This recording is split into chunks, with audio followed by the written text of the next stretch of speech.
तो आज हम प्रश्नावली 8.1 का पहला सवाल सोल्व करते हैं। क्वेश्चन में दिया हुआ है त्रिभुज ए बी सी में जिसका कोण भी समकोण है। त्रिभुज ए बी सी में जिसका कोण भी समकोण है। ए बी 24 सेंटीमीटर है। ए बी 24 सेंटीमीटर और बी सी का मान 7 सेंटीमीटर। बी सी 7 सेंटीमीटर है तो निम्नलिखित का मान ज्ञात कीजिए। अब अपने को दो क्वेश्चन दे रखे हैं। पहले में अपने को निकालना है साइन ए और कोस ए का मान, और दूसरे में अपने को निकालना है साइन सी और कोस सी का मान। तो निकालने के लिए सबसे पहले अपन इसमें इस भुजा की लंबाई निकालेंगे। एक समकोण त्रिभुज की सबसे बड़ी भुजा को बोलते हैं कर्ण। तो कर्ण निकालने के लिए अपन पाइथागोरस प्रमेय लगाएंगे, जो होती है कर्ण का स्क्वायर बराबर आधार का स्क्वायर प्लस लंब का स्क्वायर। अब इनमें आधार और लंब किसी को भी मान सकते हैं, क्योंकि अभी हमने कोई कोण डिसाइड नहीं किया है और कर्ण हमेशा यही होगी। तो इसका मान अपन निकाल दें। इसके लिए कर्ण का स्क्वायर जो अपने को निकालना है, इसको निकालना है तो अपन यहाँ पे कर्ण ही रख देते हैं। कर्ण का स्क्वायर इक्वल टू आधार 7 मान लो, तो 7 का स्क्वायर प्लस लंब 24 का स्क्वायर। कर्ण का स्क्वायर इक्वल टू 7 का स्क्वायर प्लस 24 का स्क्वायर। तो 7 का स्क्वायर हो जाएगा 49, 24 का स्क्वायर हो जाएगा 576, और इधर है कर्ण का स्क्वायर जो अपने को निकालना है। अब इन दोनों को जोड़ेंगे तो ये हो जाएगा 425, और आपको पता होगा 425 का स्क्वायर 425 किसका स्क्वायर होता है।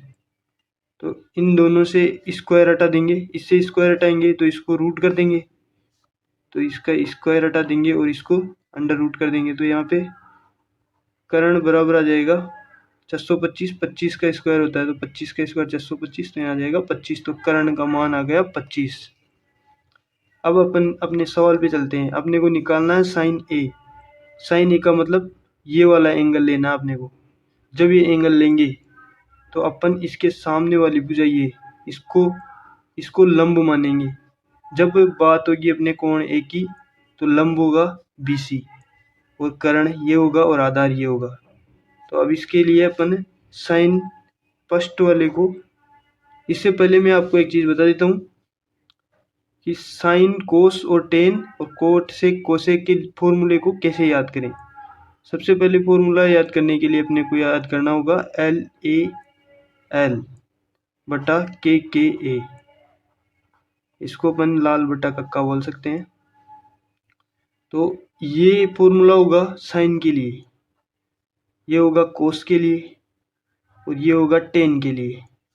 और इस फॉर्मूले को उल्टा कर दें, इधर से ये हो जाएगा कोट के लिए, ये हो जाएगा साइन कोस टेन कोट, ये हो जाएगा सेक के लिए, और ये हो जाएगा कोसेक के लिए, कोसेक। तो ये साइन के लिए हो जाएगा लंब बटा कर्ण, कोस के लिए हो जाएगा आधार बटा कर्ण। यहाँ लिख लेते हैं, साइन के लिए हो जाएगा लंब बटा कर्ण और कोस के लिए आधार बटा कर्ण। तो ये याद रखना है, अपने ये काम में आएंगे दोनों फॉर्मूले। तो यहाँ से साइन ए, तो साइन ए बराबर साइन ए ये हो गया। अब अपने को फॉर्मूले में क्या है, लंब बटा कर्ण।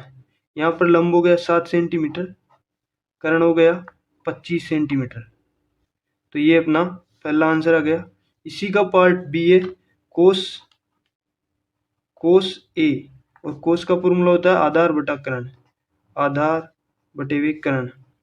और अपने यहाँ पे आधार है 24, कोण ए मान रखा है तो आधार हो गया 24, 24 और कर्ण हो गया 25। तो इसका आंसर आ गया 24/25। अब चलते हैं दूसरे क्वेश्चन पे। तो दूसरे क्वेश्चन के लिए अपने पास है